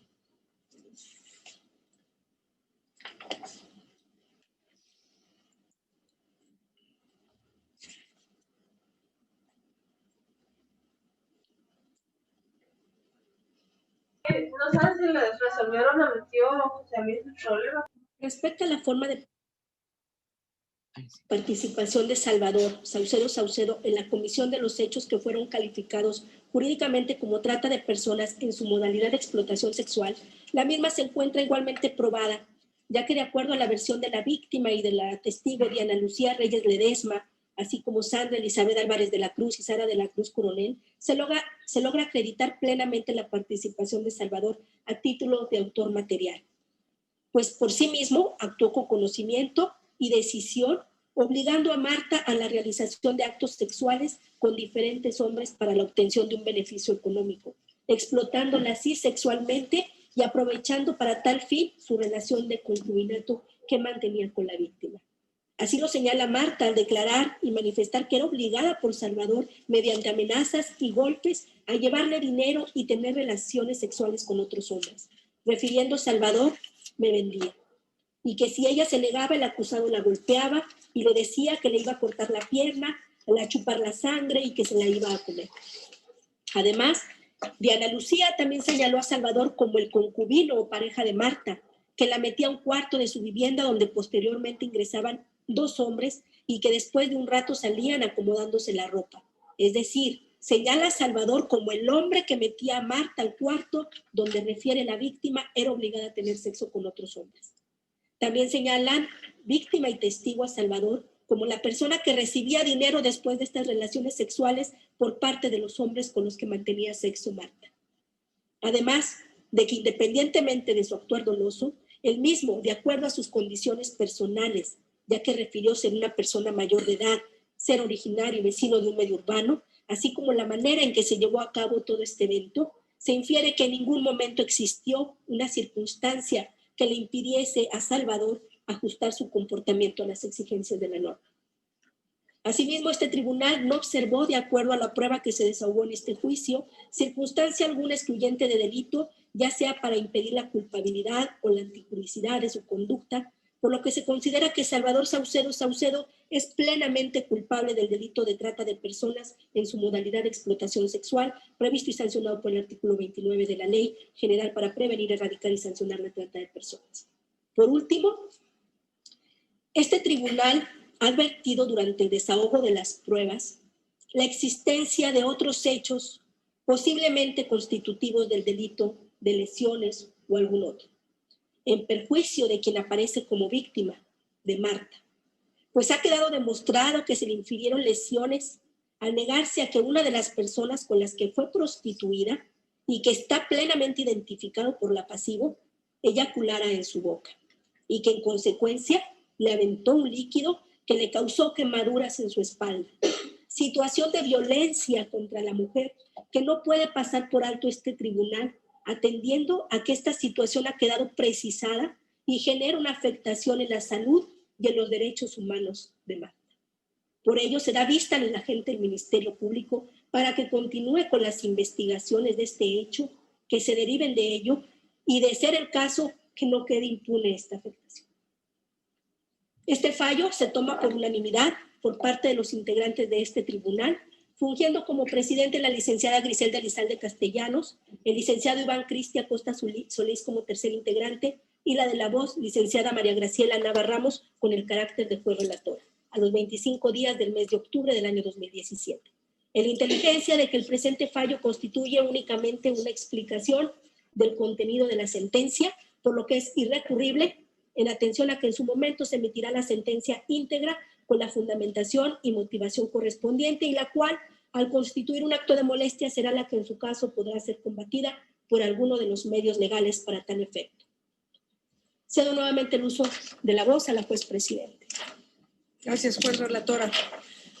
Al tratarse de un fallo con sentido de condena, da lugar a citar a los partes para el desahogo de la audiencia de individualización de sanciones, misma que se fija para el próximo. Bueno, ahí tienen ustedes la decisión. ¿Era lo que esperaban?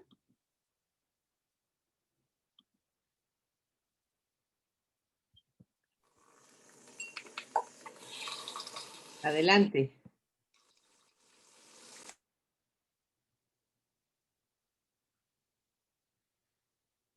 ¿Alguien que quiera participar? Una pregunta, Sí. maestra. No hablo, la tortura, ¿cómo la califican? ¿O cómo la clasifican? La tortura, en este caso no hubo tortura. En este caso solamente se trató de trata de personas en esa modalidad de explotación aprovechando la relación de concubinato, pero la tortura ha sido establecida por órganos internacionales como un equivalente de la violencia de género, es decir, que son conductas que son parecidas, los efectos que causan las víctimas, la violencia de género también son similares. Es decir, por ejemplo, las víctimas de violencia de género sufren, al igual que las víctimas de tortura, estrés postraumático. Y esto ha permitido que se justifique la utilización de la metodología del Protocolo de Estambul para casos de violencia de género, ¿no? Entonces, no era un caso sobre tortura, pero se utilizó esa metodología porque era desde el punto de vista del experto y que compartió el Ministerio Público, era la metodología más adecuada para poder documentar el caso. y que se tiene que analizar si también puede utilizarse para documentar otros casos de violencia por razón de género, como equivalentes, ¿no? No que se trate de tortura, pero sí tiene características similares porque ambos delitos son delitos de abuso de poder.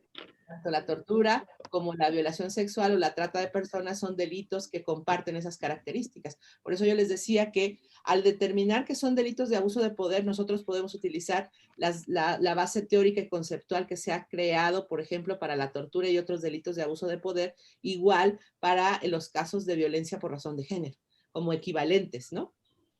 Entonces, por eso se utiliza. Muchas gracias. De nada. ¿Alguien más que quiera comentar algo con la sentencia? ¿Qué les parecieron Pero sí sirven todos esos argumentos y todas esas cuestiones de violencia, de que se le derramó el aceite, que si la quemó y que, o sea, sí sirve todas esas evidencias para reforzar el proceso. Claro, claro, y sirvió porque eso fue evidencia física de que el relato de Marta tenía o se sostenía en evidencia empírica, ¿no? Exacto. Eso es importante. Y lo que hace el Protocolo de Estambul con la metodología que propone es precisamente eso, porque además también la dificultad de documentar los casos de tortura tiene mucho parecido con la dificultad de documentar casos de violencia por razón de género. Entonces, esta metodología se crea precisamente así, cuando el único testigo directo de los hechos que tenemos es la propia víctima, ¿no? Entonces, se nos dificulta obtener prueba directa. Entonces, esta metodología fue pensada para tener una verificación de manera objetiva de lo que el relato de la víctima nos está proporcionando. Por eso yo les digo, cambia completamente el sentido de una investigación cuando partimos de verificar lo que la víctima nos está diciendo, o si la decisión contraria, que es verificar que está mintiendo, ¿no? Cuando nosotros no le creemos de entrada a la víctima, pues lo que hacemos cambia completamente el sentido del resultado, ¿no? Entonces, por eso es importante que desde el inicio nosotros trabajemos para verificar la versión de la víctima.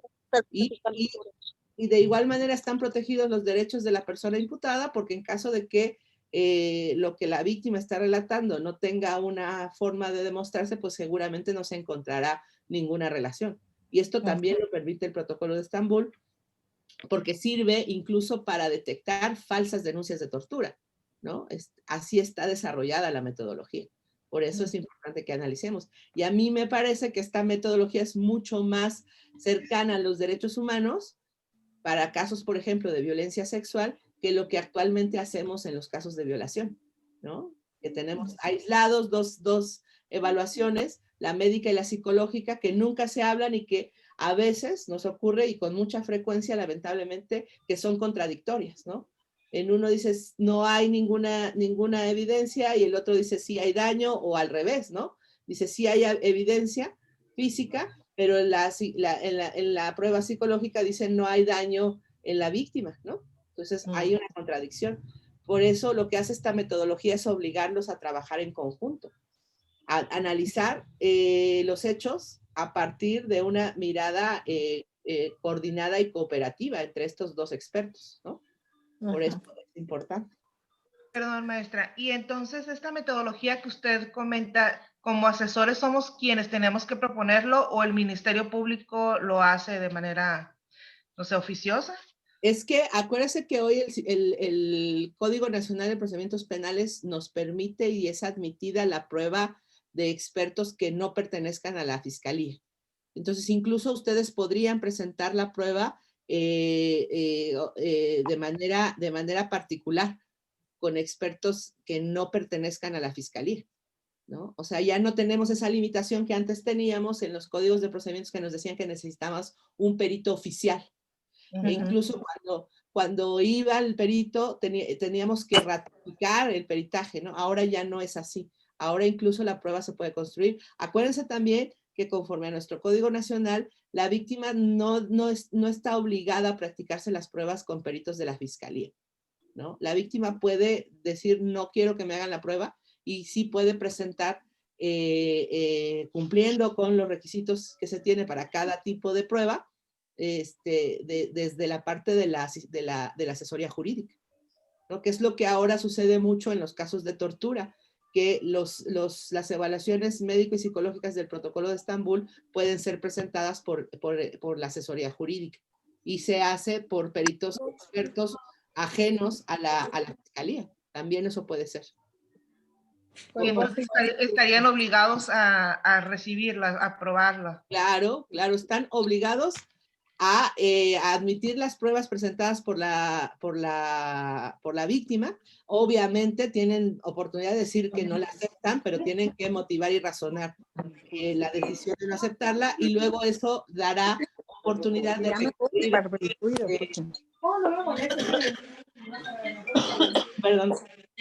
recurrir esa decisión y que sea el juez el que decida. Y generalmente lo que hace el juez, a menos que sea de veras una prueba que resulta completa y absolutamente impertinente, confirma la decisión del Ministerio Público, pero generalmente lo que hace el juez es permitir la presentación de las pruebas, de los medios de prueba que está ofreciendo la asesoría jurídica, perdón.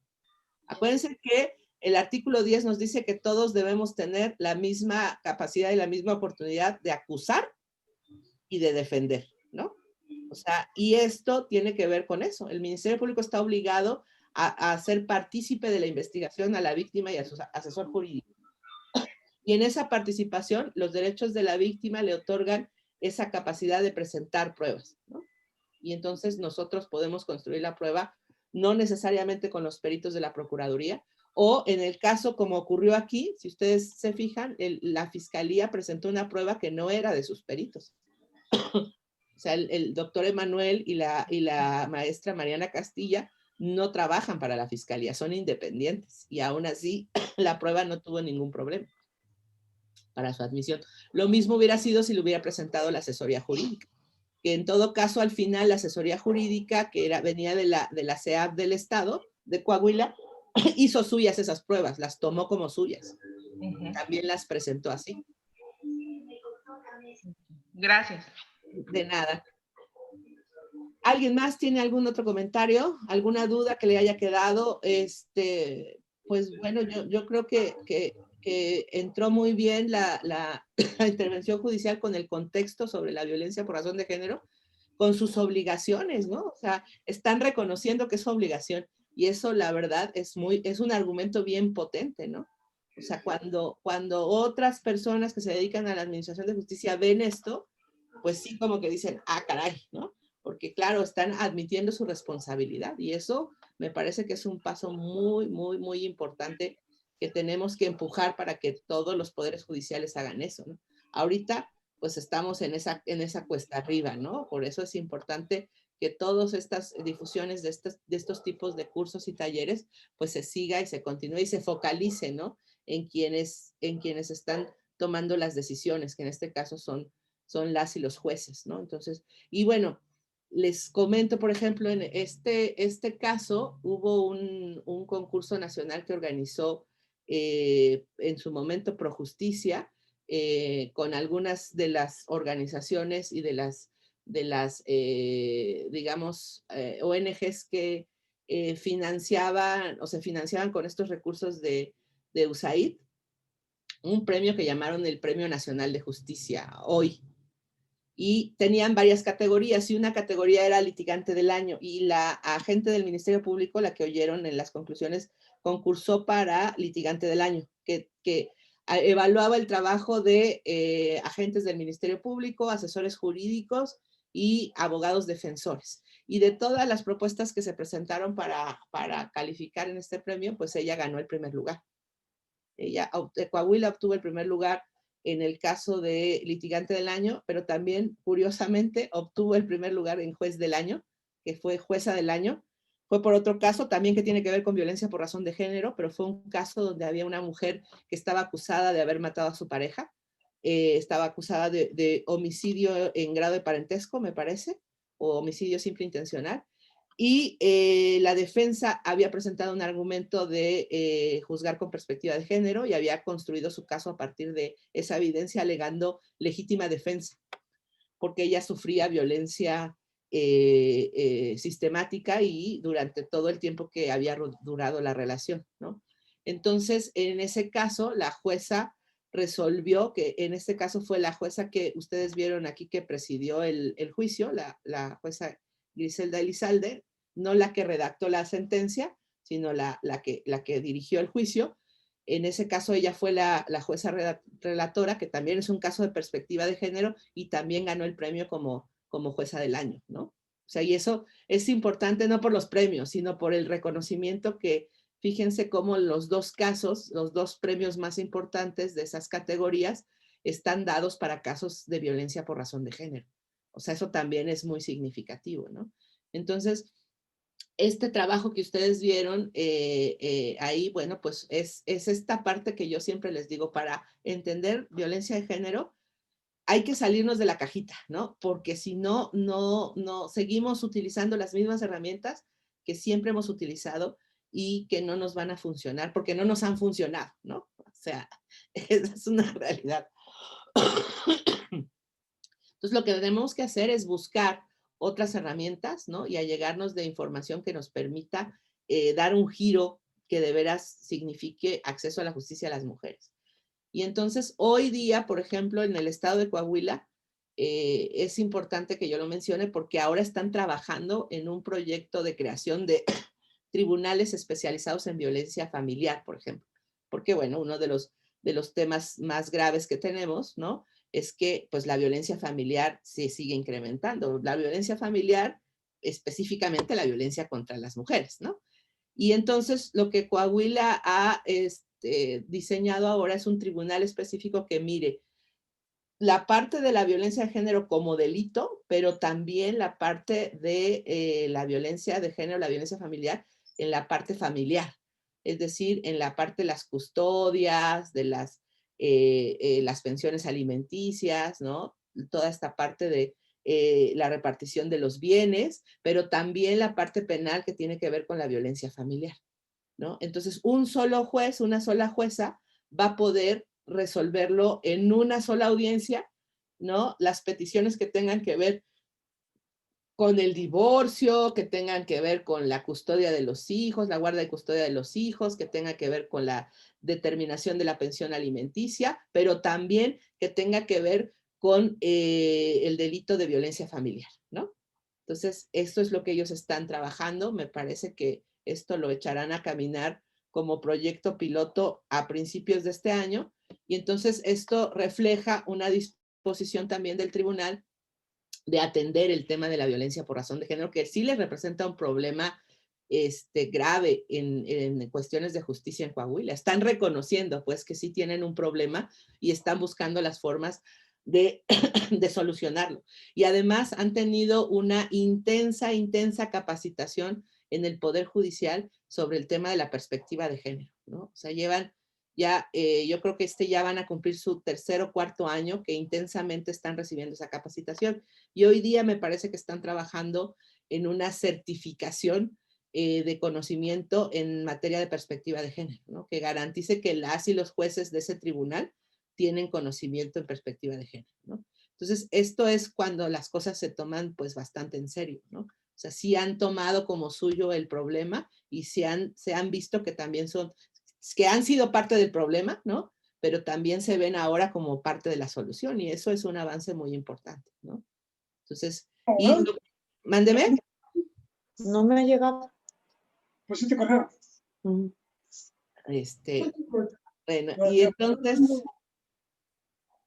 entonces, pues eso es importante, ¿no? Bueno, sí, ya sé que tenemos ahí un panorama que no es muy alentador en algunos casos, pero bueno, hay poquitos chispazos que se van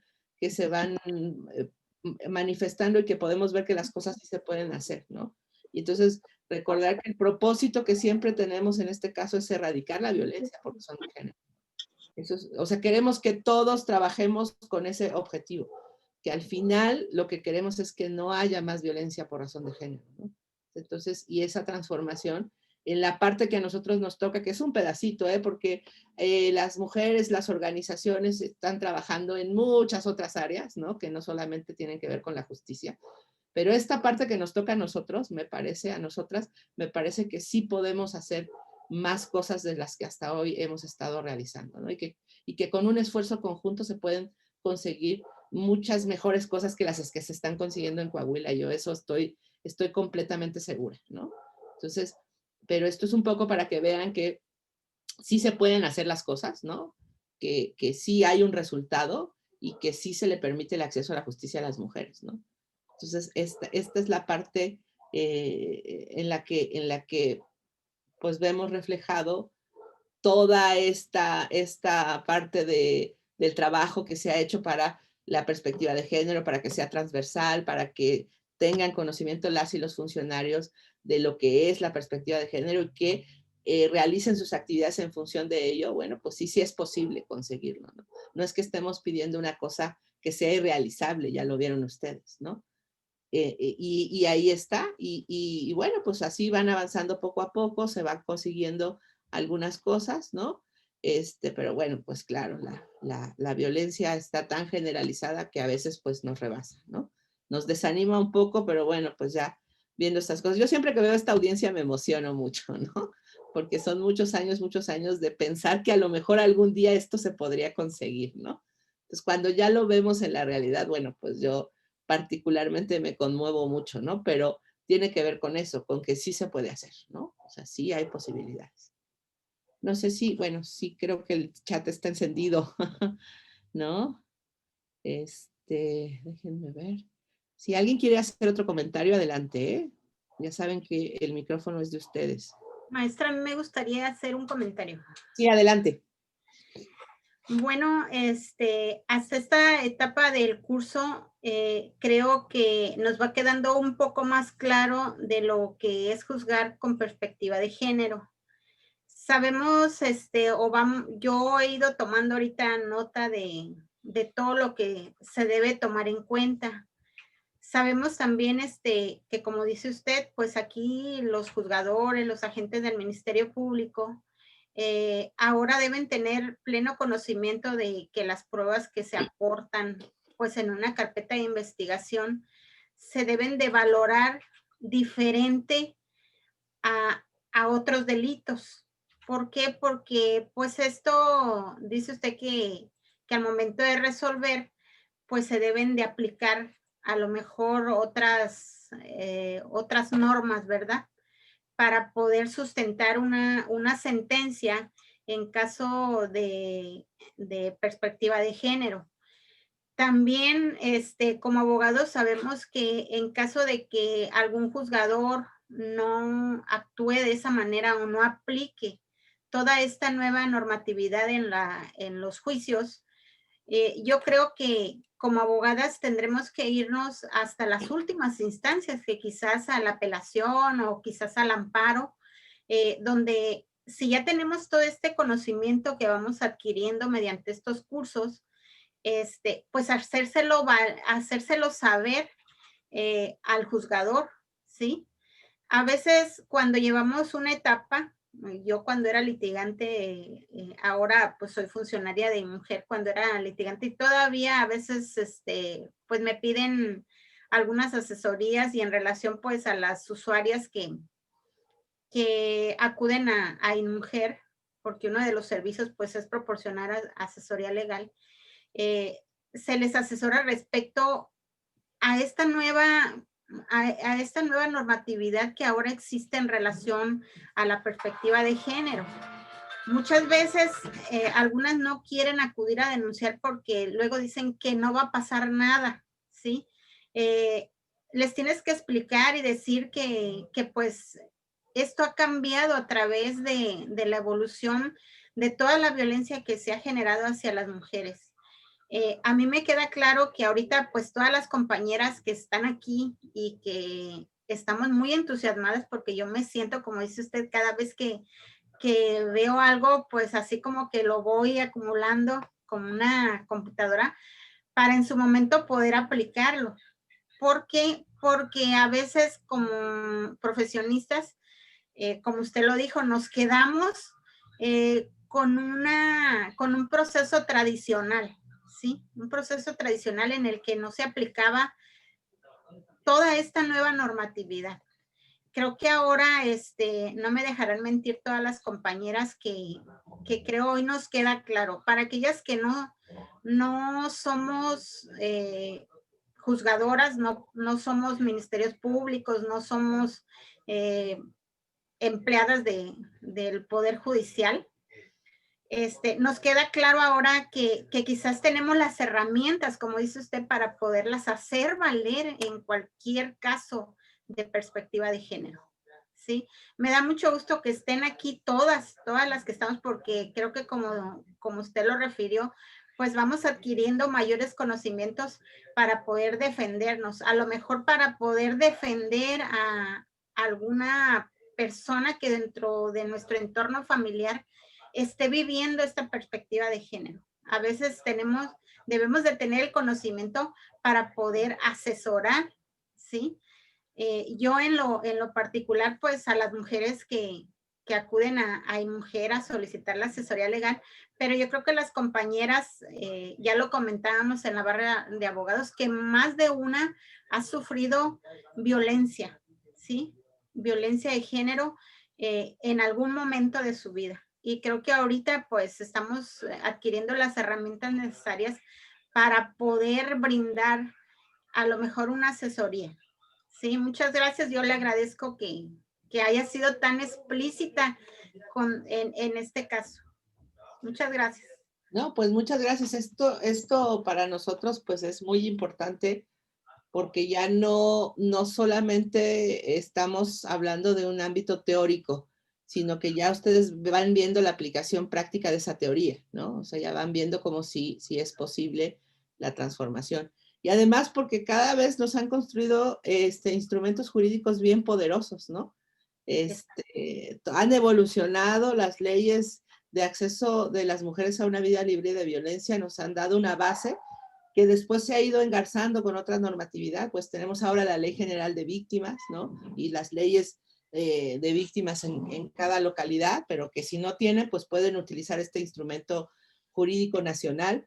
Tenemos también ahora pues el sistema acusatorio que nos permite hacer muchas cosas que antes no podíamos hacer, ¿no? Tenemos esta reforma constitucional que la realidad pues sí dio un giro de 180 grados al sistema jurídico mexicano en general, pero particularmente para el caso de los derechos humanos, brinda una herramienta, un andamiaje de mucho mayor protección y con mayores posibilidades de litigar.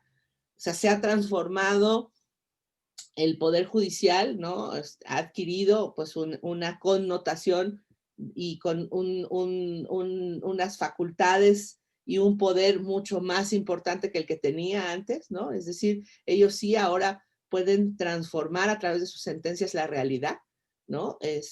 Como ustedes van viendo en la resolución, pues no solamente tiene un efecto en el caso concreto, sino que además tiene un efecto pedagógico porque nos enseña, ¿no? Lo que es la violencia de género y por qué el Estado está obligado a erradicar la violencia de género, ¿no? Entonces, y esto va mejorando cada vez más, ¿no? Entonces se va a ir incluyendo. Y además, la otra parte es que tenemos la posibilidad de acercarnos, o sea, son instrumentos que nos permiten un acercamiento con las autoridades para dialogar y trabajar en conjunto, ¿no? Porque lo mejor o lo ideal sería que todos trabajáramos en conjunto con ese mismo objetivo y con esa misma meta, ¿no? Bueno, habrá diferencias, ¿no? De opiniones, pues eso siempre sucede, pero en la medida de lo posible que se construya una estrategia común, pues los resultados van a ser cada vez mejores, cada vez más rápidos, ¿no? Y eso también tiene su efecto de inhibir, porque cada vez cuando se va viendo que esas conductas son rechazadas, ¿no? Son castigadas, bueno, pues eso también tiene un efecto inhibitorio. No, bueno, no resuelve todo, lo penal no resuelve todo, porque la materia penal tiene un objetivo claro y específico, pero sí en esta parte donde ya la violencia ha ocurrido, ¿no? Donde a lo mejor ya fracasamos en prevenirla, ¿no? Pues cuando menos que cuando nosotros intervengamos, que esa intervención sea para mejorar la situación de la persona y no para empeorarla, como a veces sucede, ¿no? Entonces, esta parte sí es bien importante y pues solo se puede hacer con un sistema acusatorio. Me parece que esto esto es lo que nos ha permitido esta transformación, ¿no? Donde ustedes ahora pueden hacer muchísimas cosas, ¿no? Y cada caso les va a ir marcando, porque además los casos son distintos, las personas, los efectos en las personas, en las víctimas son diferentes, las necesidades de cada una también son diferentes, entonces tenemos que ir construyendo para cada caso ahora sí que la receta necesaria que se requiere para el acceso a la justicia, ¿no? Y además acompañado por todas estas instituciones que también tenemos, ¿no? Como son el Instituto de la Mujer, como es el Centro de Justicia para las Mujeres, ¿no? Como son las áreas de atención a víctimas, ¿no? Entonces todos nosotros en conjunto tenemos que trabajar coordinadamente para lograr ese objetivo común, que es que la víctima tenga acceso a la verdad, a la justicia y a la reparación, ¿no? Entonces, en eso es como, digamos, se basa o se sustenta esta metodología, ¿no? Entonces, dice Paola que hubo muy buena defensa hablando siempre de perspectiva de género y la convención, así es, pues se centró básicamente en la perspectiva de género, o sea, compró todo el discurso de perspectiva de género y eso nos parece que fue muy importante. Dice, ojalá funcione, dice Maritza, ojalá funcione la prueba piloto en Coahuila, en verdad esto ayudaría mucho a mujeres que sufren violencia, pues cuando menos les van a resolver en un solo lugar muchas de las cosas que el juez penal decía, no, yo no me meto en eso porque eso tiene que ver con custodia, y el juez familiar decía, no, yo no me meto en eso porque eso tiene que ver con lo penal, no, ahora ya no va a haber ese pretexto cuando menos, ¿no? Va a poder resolver el mismo órgano jurisdiccional. Eso nos dice Maritza Linda Pimentel, agradezco los conocimientos que nos brindan, me disculpo porque tengo que salir, no se preocupe, nos vemos el lunes. Recuerden que mañana tenemos clase, mañana habíamos quedado, me parece, de las 9 de la mañana a las 11 de la mañana, para las que puedan asistir. Disculpe, ¿sería con la misma liga? Yo creo que sí, sería con la misma liga, ¿verdad? Sí, es la misma liga. Maestra, a mí me dijeron que va a haber clase mañana, sábado y domingo, cosa que no estábamos enteradas en la barra. No, mañana sábado solamente yo les pedí que me consideraran, porque como no pude empezar con ustedes el lunes, porque tenía otros compromisos, si no tomamos la clase del sábado nos faltarían 2 horas. Entonces, por eso yo les estoy pidiendo que hagan este esfuerzo el día sábado, para que podamos completar con las horas a las que nos comprometimos, ¿no? Porque como no pudimos empezar el lunes, ¿no? Porque yo tenía otros compromisos previos, pues yo les supliqué que pudiéramos tener esta sesión sabatina para poder completar las 2 horas que nos faltarían, porque si no tendríamos que prolongarlo un día más. ¿En qué horario? Yo había propuesto que empezáramos a las 9 de la mañana, si les parece bien, para que no les trastorne tanto su día sábado. 9. Entonces el domingo no va a haber. No, el domingo no. Me han comentado sábado y domingo. No, solo el sábado porque la próxima semana trabajamos lunes a viernes y con eso me parece completamos las 20 horas de duración del curso. Sí, ya me habían asustado que el domingo cuquicé, dije que ¿cómo? Sí. No, bueno, no, en domingo ni las me dijeron. Entonces mañana fue lo que me dijeron. Mañana, ¿de 9 a 11? De 9 a 11 de la mañana, así es. De 9 de Baja California, ¿verdad? Hora de ustedes. Gracias. Sí. Ok. ¿Les parece bien? Me parece bien. Muy bien. Sí, se puede. Ok, bueno, pues ya tuvieron el desenlace final, ¿no? Fue un desenlace, digamos, bueno para la fiscalía y para la víctima.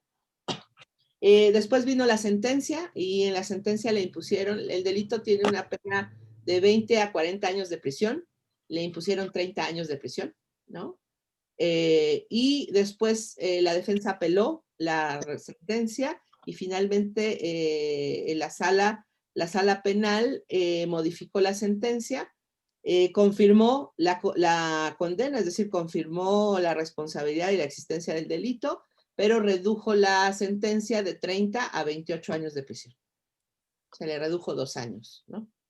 En vez de que se le hubieran dado 40, si había todas las evidencias, pero te exactas todo, demás, y 30 años se le redujo. Ahí que son las incongruencias, por eso con nosotros como, bueno, a mí me molesta, o sea, me enoja, porque digo yo, en un juicio tan exacto, tan bien llevado, con las evidencias, con las aportaciones del psicólogo, de todo lo que hubo, y no se le dio la pena máxima y todavía le reducen, aunque sea 2 años, pero le redujeron. Sí, bueno, pues ahora sí que la batalla pues fue dura y ya sabemos, nosotros pues siempre queremos ganarlo todo, ¿no? Pero pues a veces eso no es posible, ¿no? Pero no es poco que a poco se va construyendo, ¿no? Sí, pero no es que queramos, sino que ahí se demostró, sí, ¿verdad? Sí. ¿Y en base a qué le redujeron 2 años, maestra? Perdón. Le redujeron 2 años porque tomaron en consideración pues algunas de las situaciones que él tenía, ¿no? Que también tenía un tema de una condición social. Psicológico. Así es, ¿no? Entonces, pues bueno, por eso decidieron reducirle 2 años. Pero Como, bueno. como en el documental de Marisela Escobedo, ¿no? En la audiencia.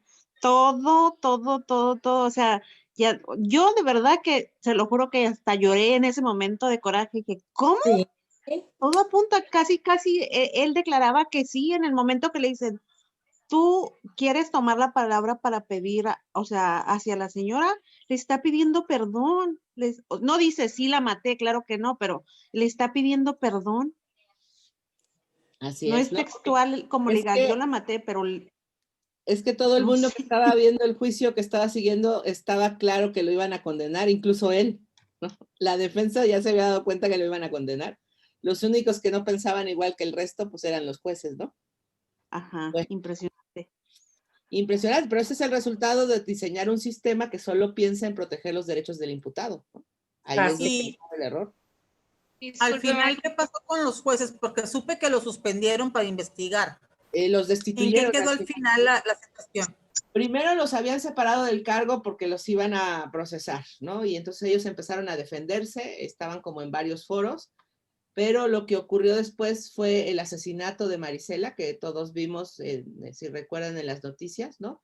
Porque se transmitió el video donde la asesinan, que es el video que forma parte del documental también, y a partir de ese momento destituyen a los jueces y ya los jueces se apagan y ya no hablan nada porque también estaban con la espada de Damocles pendiendo en sus cabezas porque les habían dicho que les iban a hacer juicio político, ¿no? Entonces, y ya a partir de ese hecho, pues que ya fue lo más grave que pudo haber ocurrido, ¿no? Que asesinan a Marisela, bueno, pues ya después, todo fue diferente y bueno, gracias a que esta lucha de Marisela sigue viva y sigue resistiendo a pesar del tiempo que ha pasado, es que también hemos conseguido que se respete esta situación de que la víctima tiene un lugar como parte plena en el proceso, ¿no? De hecho, todas esas modificaciones que se hicieron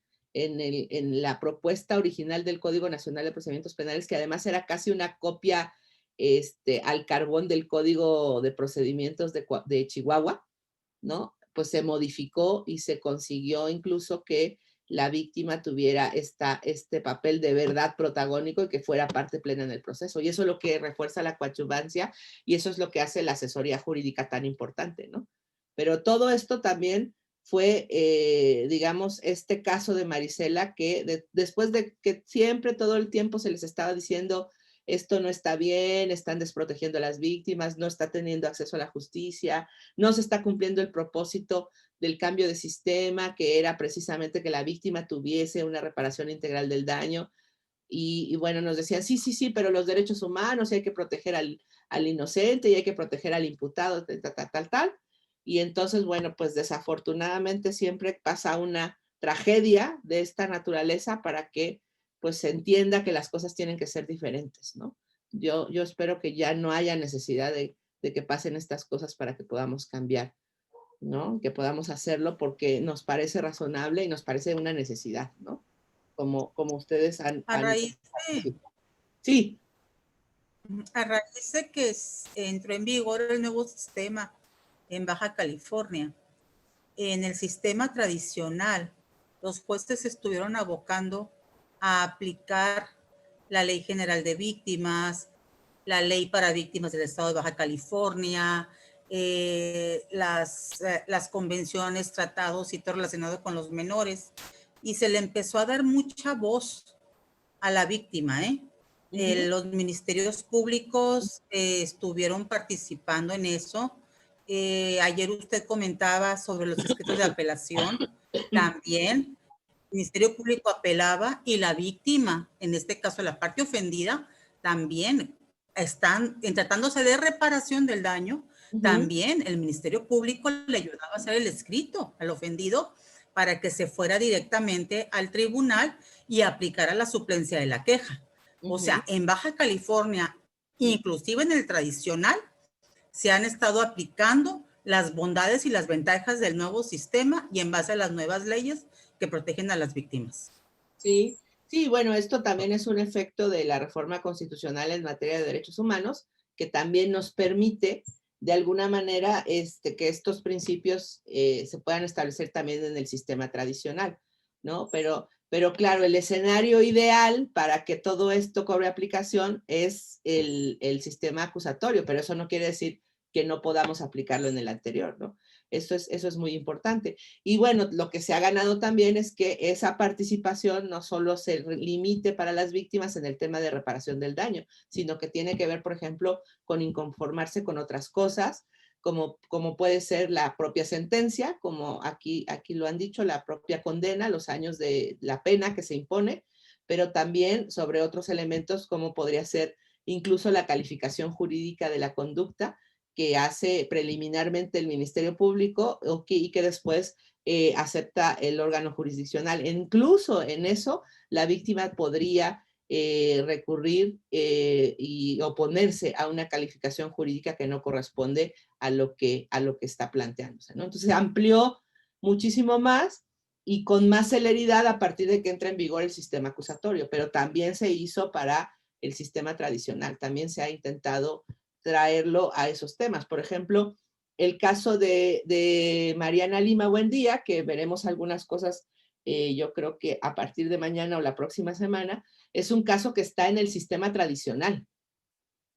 Es un caso que se inicia en el sistema tradicional. Y entonces ese caso, ¿no?, también está siendo modificado a partir de todos estos principios, ¿no? Entonces eso es importante.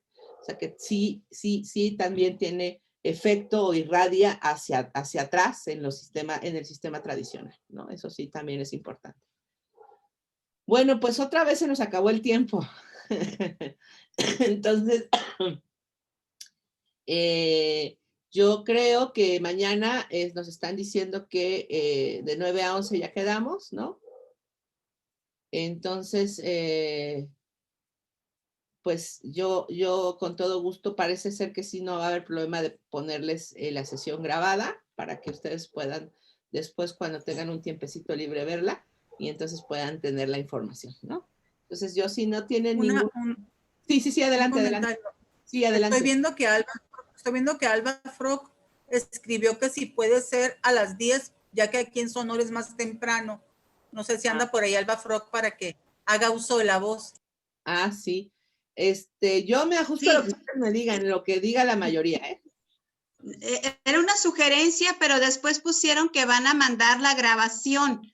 Lo que pasa es que yo entraría una hora más tardecita porque de 7 a 9 de la mañana tenemos una actividad acá en Morena con los ciudadanos. Okay. Y entonces yo entraría un poquito más tarde, pero al cabo que van a mandar la grabación. Por mí ya no hay problema, ¿eh?